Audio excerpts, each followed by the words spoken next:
दोस्तों, बहुत सुंदर सोहर सुनाने जा रही हूँ। बहुत सुंदर सोहर है। आप लोग पूरा वीडियो देखिएगा तब समझ में आएगा।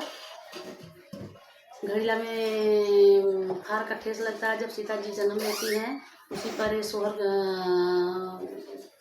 दर्शाई गई है। अगर आप लोग को अच्छा लगे तो हमारे वीडियो को लाइक करें, कमेंट करें और शेयर में बताएं कि आप लोग को कैसा लगा। हरवा जोतन लागे राजा जनक और मिथिला पति हो। हरवा जोतन लागे राजा जनक और मिथिला पति हो। ललना देशवा में पड़ली विपतिया बेकल सब जीव भैले हो।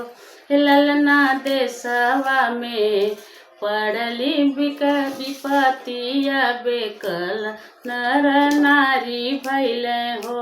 ललना देशवा में पड़ली विपतिया बेकल नर नारी भैले हो। ठीक दोपहरिया के बेलावा तहरा जोतन लगल हो। ठीक दोपहरिया के बेलावा तहरा जोतन लगल हो। ललना रानी सु नैना उनके पीछावा नगन तनवा हो गईली हो। ललना रानी सुनैना के पीछावा नगन तनवा हो गईली हो। गया गे राजा जोता हरावा तो पीछे से दौरिया थैले हो। गया गे राजा जोता हरावा तो पीछे से दौरिया धैले हो। ललना पीछे पीछे बेगवा गिराव जब दुख आई गईल हो। ललना पीछे पीछे बेगवा गिराव गजब दुख आई गईल हो। तबोवत हरवा गईल घड़ील वाके पास गईल हो।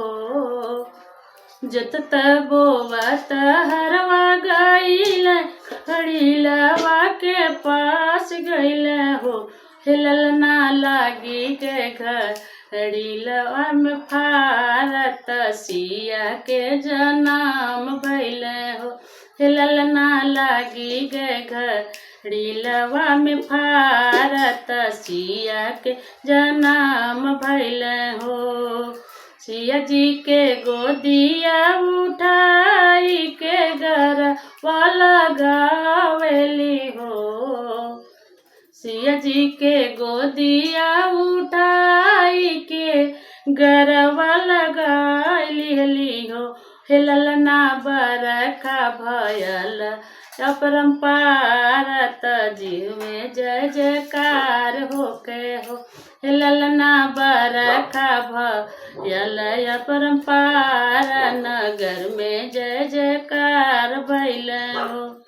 देव सब आई के मगन से सुमन बरसावेल हो।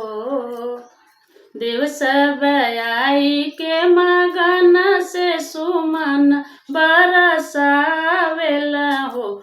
ललना जीव जंतु आई के बस गईल खुशी श्री राम भैले हो।